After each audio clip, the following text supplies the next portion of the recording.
merci à vous de nous rejoindre sur Monaco Info. Voici les titres de cette nouvelle édition.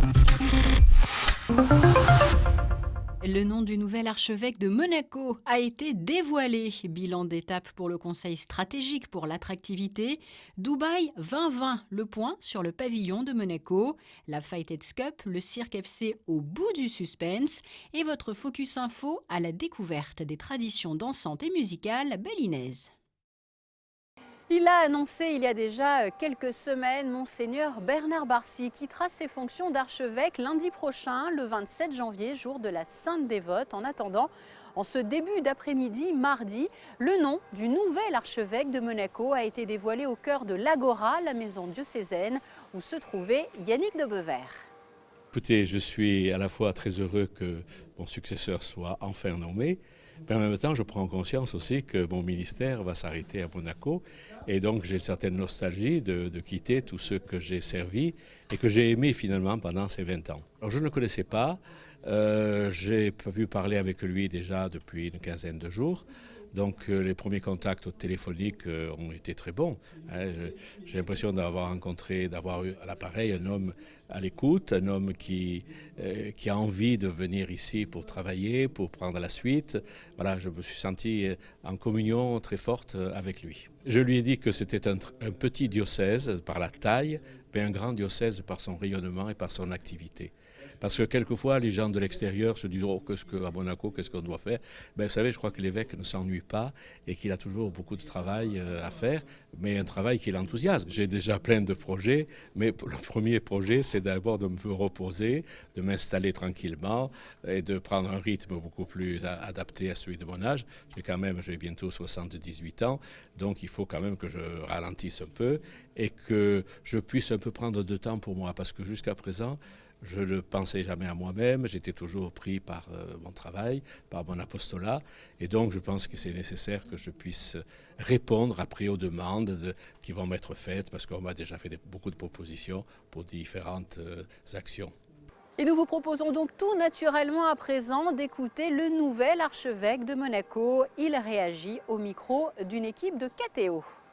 Lorsque vous-même vous recevez l'appel de l'annonciature, vous commencez à comprendre ce qui se passe, vous le redoutiez, ou vous ne le redoutiez pas, mais en tout cas moi je ne m'attendais pas et je n'essayais pas de m'imaginer quoi que ce soit. Alors forcément la surprise. Et puis il y a quelque chose d'assez beau petit à petit qui apparaît, c'est on revit forcément mystérieusement toutes ces étapes où, comme chrétien et comme prêtre, on a déjà dit oui plusieurs fois, et finalement, petit à petit, en se remettant entre les mains de Dieu, en renouvelant son oui de vivre à la suite du Christ et pour le service de son Église, petit à petit, la paix s'installe. Depuis que je sais cette mission que l'Église me confie, il y a eu immédiatement une place dans mon cœur pour le diocèse de Monaco, que je ne connais pas. Alors je suis vraiment ouvert, disponible pour rencontrer ce peuple de Dieu et qu'ensemble nous puissions vraiment fraternellement porter la joie de l'Évangile.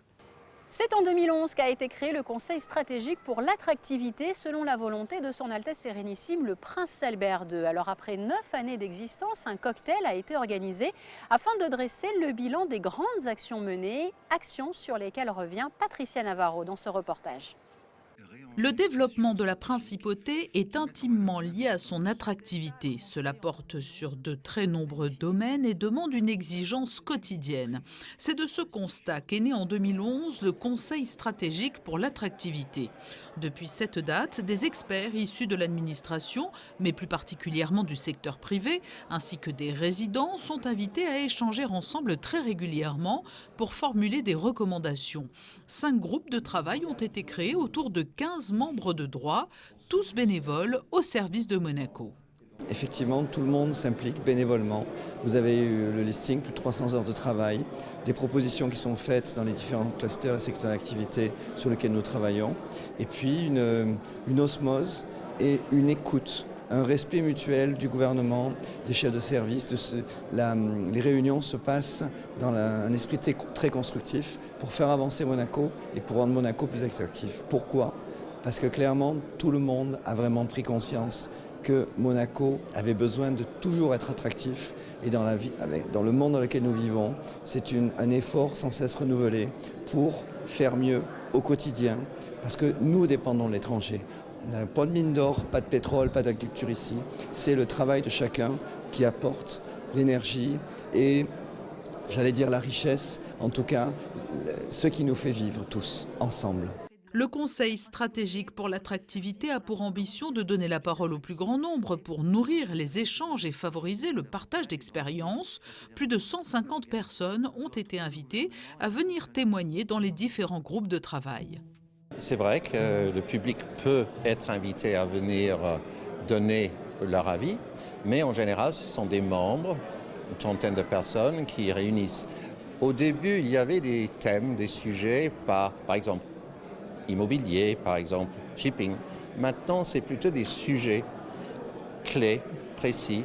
Et c'est ainsi qu'à l'heure des bilans d'étape, le Conseil stratégique pour l'attractivité a formulé plus de 160 recommandations depuis sa création.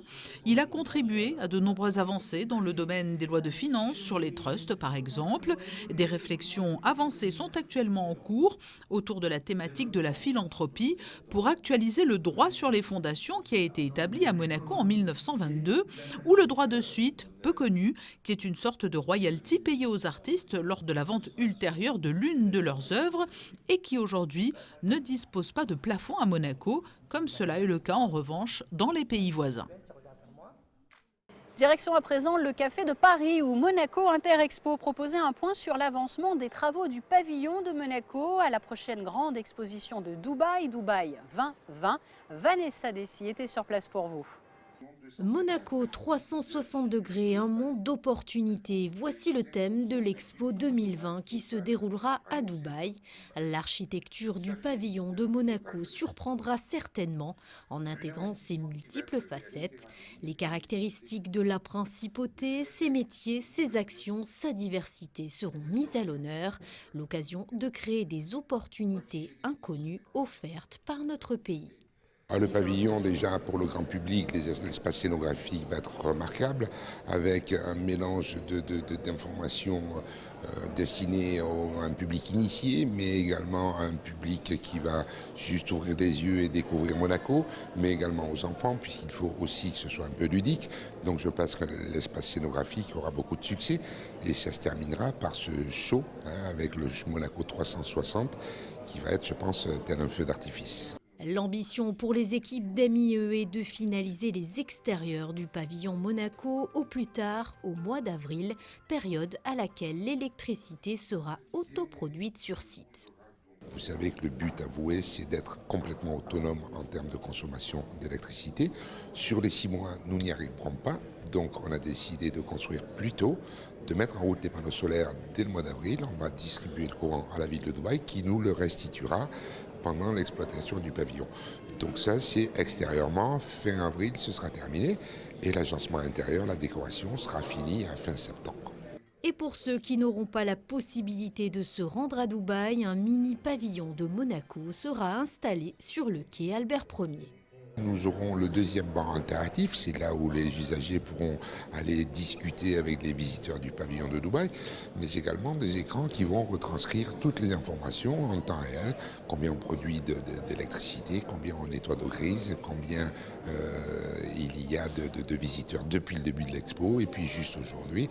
Donc c'est un endroit qui va être très vivant, je l'espère, je le souhaite, et à cet endroit on pourra également donner la possibilité aux visiteurs de visiter le pavillon de Monaco à Dubaï, car on fait réaliser un film en 3 dimensions et donc on va les équiper d'un masque et ils pourront se promener en réalité augmentée dans le pavillon de Dubaï. L'exposition universelle Dubaï 2020 ouvrira ses portes le 20 octobre prochain aux Émirats arabes unis et se terminera le 10 avril 2021. L'actualité monégasque se développe aussi sous forme de brèves. Les voici. Ce mardi matin avait lieu au Palais Princier 4 remises de lettres de créance auprès du prince souverain. Leurs Excellences, Messieurs Lu Shei, ambassadeur de la République populaire de Chine, Luis Fernando de Andrea Serra, ambassadeur de la République fédérative du Brésil, Ivan Ivanisevic, ambassadeur du Monténégro, et son Excellence Madame Nataša Marić, ambassadeur de la République de Serbie. À l'occasion du festival du cirque de Monte-Carlo, le lundi est traditionnellement un jour de repos pour les artistes, mais la piste aux étoiles n'est pas pour autant inoccupée. Une messe œcuménique qui est célébrée par l'archevêque de Monaco, en présence bien entendu des artistes du cirque, mais également de fidèles de toute confession. Elle marque la semaine de prière pour l'unité.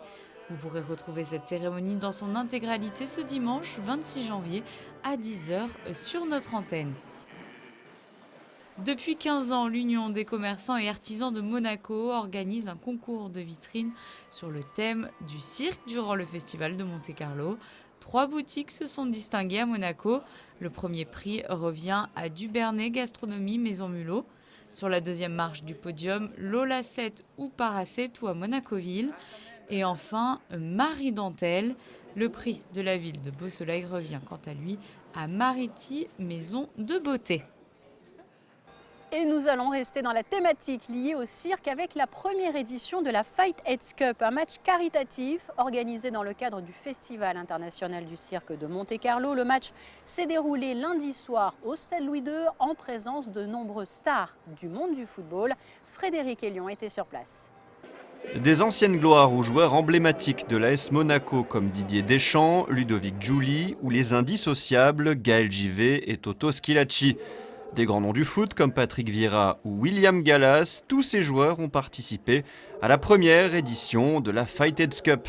Organisé dans le cadre du Festival international du cirque de Monte-Carlo, ce traditionnel match caritatif au profit de l'association Fightheads Monaco s'est déroulé lundi soir au Stade Louis II. D'un côté, en rouge et blanc, les Barbajuans, l'équipe du Prince Albert II. De l'autre, le Cirque FC, en bleu. L'équipe de la princesse Stéphanie ouvre le score en début de match grâce à Frédéric Piquionne, passé par la maison rouge et blanche. Les Barbajuans égalisent grâce à Didier Deschamps, toujours présent aux 4 coins du terrain. Après 90 minutes, place à la fatidique séance de tir au but où Sébastien Frey, l'ancien gardien de l'Inter ou de la Fiorentina, fait le show et offre la première victoire de l'histoire à l'équipe du cirque, 7 tirs au but à 6. Ça fait super plaisir, surtout qu'on a passé un super moment. Une des rares fois, l'équipe de la princesse a gagné le trophée, donc on est super content. Puis c'est surtout que c'est pour une très bonne cause, donc c'est pour une très belle association. Donc c'est vrai que tout le monde a joué le jeu ce soir. Et moi j'ai passé perso un super moment, on s'est éclaté, et ça s'est très bien passé, donc super. Tous les anciens joueurs de Monaco, oui, parce qu'ils connaissent l'association Fighthead et donc ils ont à cœur de la défendre et de récolter des fonds pour cette association. Et les joueurs du cirque, eux, ont tout à fait répondu positivement. Et les grands joueurs du cirque aussi, ça a été assez facile de les convaincre. C'est des gens qui ont la main sur le cœur et donc on les remercie d'être venus pour cette édition. Je pense que c'était un beau spectacle quand même, parce que de l'autre côté, très belle équipe aussi. Didier, il a toujours une très très grande forme, des joueurs qui restent quand même au haut niveau. Donc c'est super soirée. C'est une belle initiative voilà, justement de renforcer l'équipe du cirque aussi, de voir des anciennes vedettes du foot jouer. Ça fait toujours plaisir à tout le monde, je crois que tout le monde s'est amusé, a passé un bon moment. Et tout ça au profit d'une belle et bonne cause, donc voilà, c'est une super soirée en fait. C'est ça le plus important, tout le monde a joué le jeu pour l'association. Tout le monde a joué le jeu et les joueurs qui sont venus ont répondu à l'invitation de Louis, mon fils, je les remercie énormément parce que voilà, c'est une belle fête. Puis c'est quelque chose qu'on voudrait établir à l'avenir et la faire chaque année au cirque. Et puis voilà, que ça prenne de l'ampleur et qu'il y ait de plus en plus de monde qui participe. Et voilà, donc c'est une belle réussite. La deuxième édition est déjà attendue. Rappelons que la recette du match ainsi que l'ensemble des ventes et des dons sera intégralement reversée au profit de l'association Fightheads Monaco. Vous avez pu le découvrir dernièrement sur notre antenne, Charles Leclerc a été honoré par le Conseil national. Si l'on connaît bien évidemment les performances de Charles en Formule 1, un autre membre de la famille brille également dans une autre catégorie. Il s'agit d'Arthur Leclerc qui va rejoindre la Ferrari Driver Academy. Émilie Rousseau a pu s'entretenir avec lui. Écoutons-le. C'est un rêve d'enfant, c'est juste incroyable ce qui se passe. On ne pouvait pas commencer l'année mieux. Et puis voilà, maintenant on est dans la Farid Academy et puis voilà, il faut continuer de bosser, il faut garder les pieds sur terre et on verra après cette saison ce qui se passera. Alors tu passes de la Formule 4 que tu as connue l'an dernier, le championnat d'Allemagne de F4, à la Formule 3. Quelle est la différence entre ces deux championnats et quelles sont tes ambitions pour l'année à venir ? C'est des voitures, elles sont un poil plus lourdes, il y a plus de puissance et puis voilà, c'est le championnat d'F3 donc on passe un step au-dessus et voilà, on va voir ce qui se passera. Tu évolueras avec la Prema Team, c'est ça hein ? Oui, c'est ça. C'est là où j'ai fait mes débuts, c'est là où j'ai fait mes premiers tests en monoplace, donc c'est incroyable de signer avec ce team-là. Comme tu l'as dit, tu gardes les pieds sur terre. On ne va pas encore parler de Formule 1, etc. C'est vraiment un nouveau challenge qui s'offre à toi pour justement évoluer comme tu le souhaites. Oui, c'est un nouveau challenge, il faut garder les pieds sur terre. Il y a encore beaucoup de boulot qui reste à faire sur la piste et en dehors de la piste. C'est un sport qui demande beaucoup de sacrifices, donc voilà, on verra cette année. On va tout donner pour essayer de gagner le championnat, j'espère. Et puis on verra ce qui se passera. Nous refermons ainsi cette page consacrée au sport avec les 10 et 11 avril prochains, le Festival musical du Printemps des Arts qui proposera une véritable invitation au voyage. L'édition 2020 sera en effet marquée notamment par 2 soirées dédiées à la danse et à la musique de l'île de Bali. Voici le Focus Info de ce soir. Il a été réalisé sur place à Bali par Patricia Navarro et Sylvain Péroumal afin de vous offrir un bel avant-goût.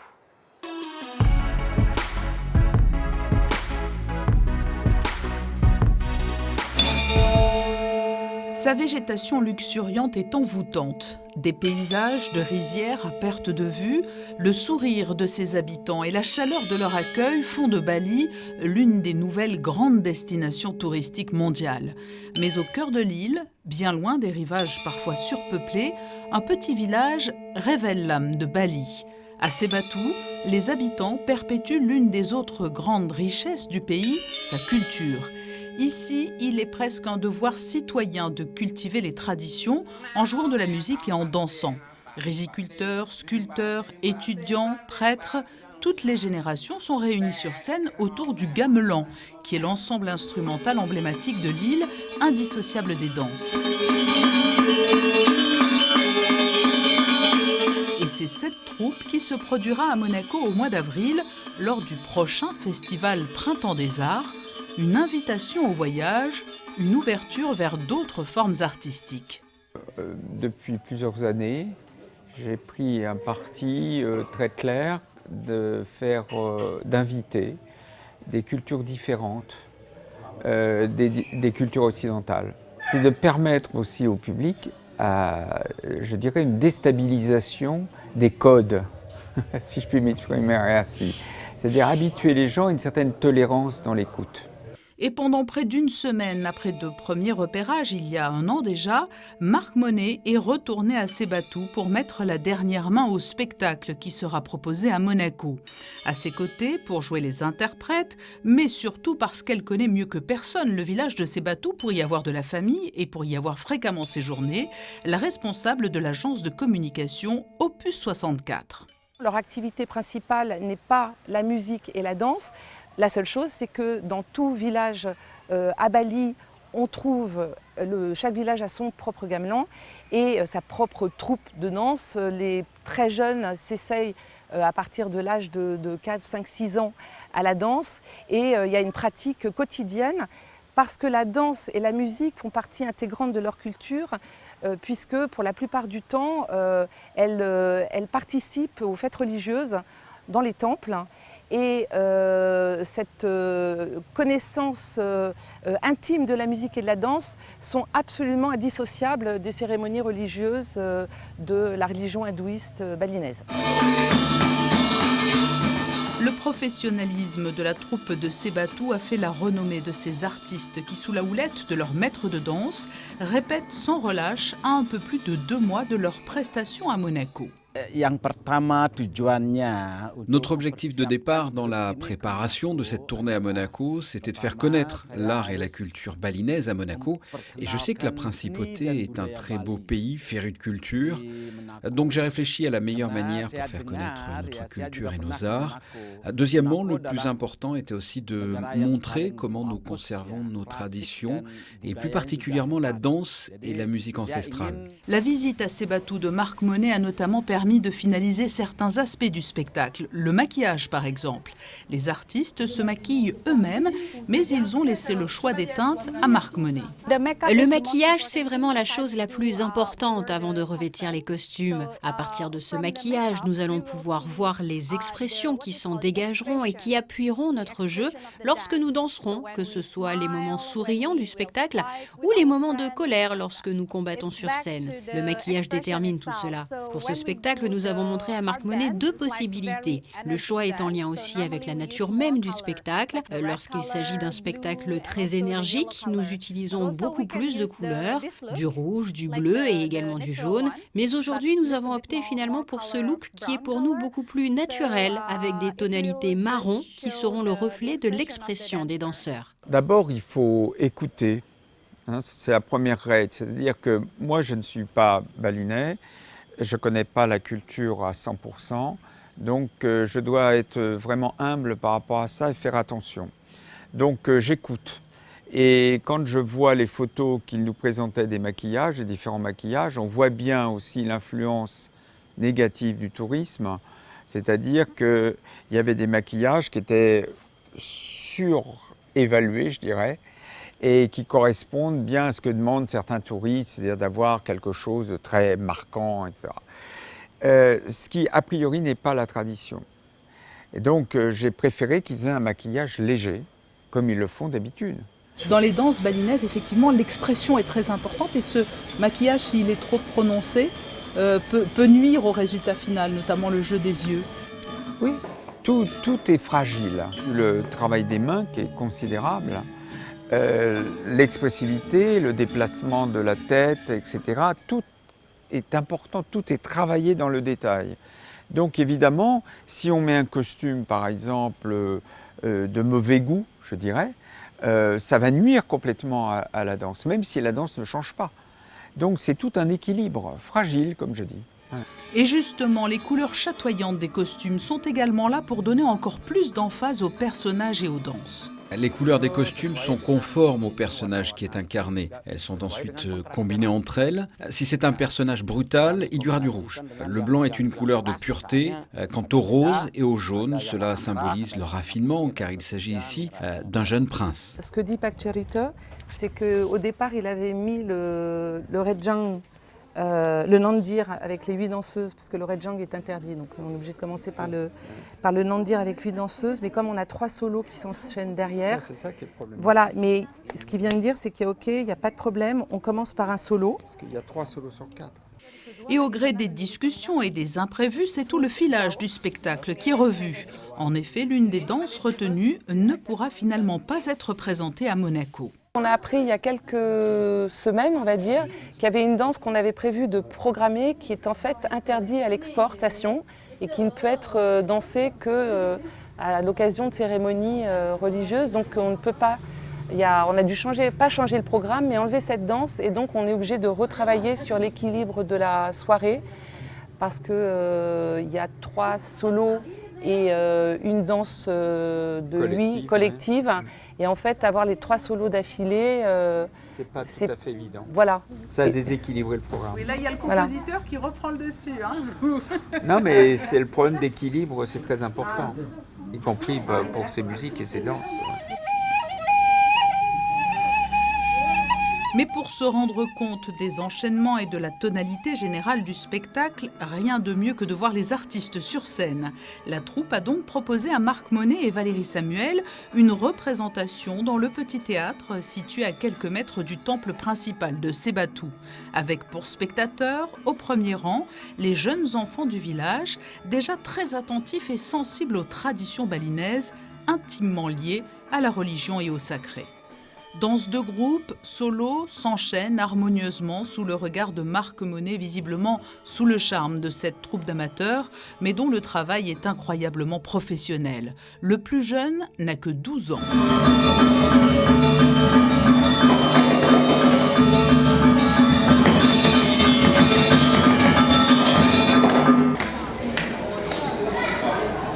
Dès la fin du spectacle, 2 heures plus tard, Marc Monet se lève d'un bond pour aller saluer la qualité du travail de la troupe. Les artistes de Sebatou ont livré une performance aussi émouvante que saisissante. L'alliance du gamelan, qui est l'ensemble instrumental traditionnel de Bali avec les danseurs, donne une puissance supplémentaire au récit. D'ailleurs, moi, je suis extrêmement sensible à ces instruments et surtout à la qualité qui sort de ces particulièrement des gongs, pas seulement du gamelan, mais des gongs. C'est une qualité exceptionnelle parce que nous n'avons pas, nous, cette chance d'avoir des instruments de cette qualité en Occident, c'est évident. Comment décririez-vous ce gamelan au grand public qui ne le connaît pas? Je veux dire, le gamelan, c'est pas qu'une... Enfin, c'est puissant tout à fait, mais c'est pas qu'une question de puissance, c'est une question d'organisation aussi tonale, c'est-à-dire que les intervalles ne sont pas les mêmes que chez nous, ils sont pas utilisés du tout de la même façon, et les rythmes non plus. Je veux dire, il y a par exemple une saturation permanente entre les instruments les uns et les autres. Il y a une ponctuation rythmique très métrique qui a lieu pendant toute la représentation. Tac, tac, tac, tac, il tape vraiment sur un gong.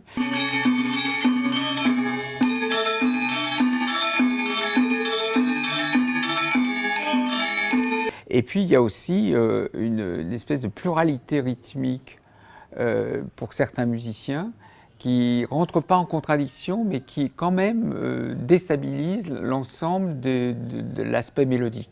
Quelques ajustements du spectacle seront encore nécessaires avant le grand départ pour l'Europe. Marc Monet a notamment pointé du doigt certaines longueurs et une meilleure synchronisation de l'un des tableaux, mais la prestation de la troupe de Sebatou a impressionné et sera incontestablement l'un des temps forts de l'édition 2020 du Printemps des Arts. 2 représentations sont programmées les 10 et 11 avril, avec également une conférence donnée par Cathy Basset, spécialiste de la danse et des musiques de Bali notamment. Au cours de son séjour sur place, Marc Monet a d'ailleurs pu découvrir le processus de confection du gamelan, omniprésent dans l'île. Nous y consacrerons un large magazine très prochainement sur Monaco Info. Voilà ce que l'on pouvait retenir de l'actualité aujourd'hui. Passons à présent à vos prévisions météo. Ciel encore voilé pour mercredi avec toutefois des éclaircies plus présentes que la veille. Jeudi, les nuages seront largement présents sur l'ensemble de la journée, annonciateur de pluie pour vendredi. Le soleil devrait timidement faire son retour durant le week-end. Les températures seront fraîches avec 5 degrés pour les minimales et 13 degrés pour les maximales. Fin de cette édition, merci pour votre fidélité. Je vous laisse à présent avec la suite de vos programmes sur Monaco Info. À très bientôt.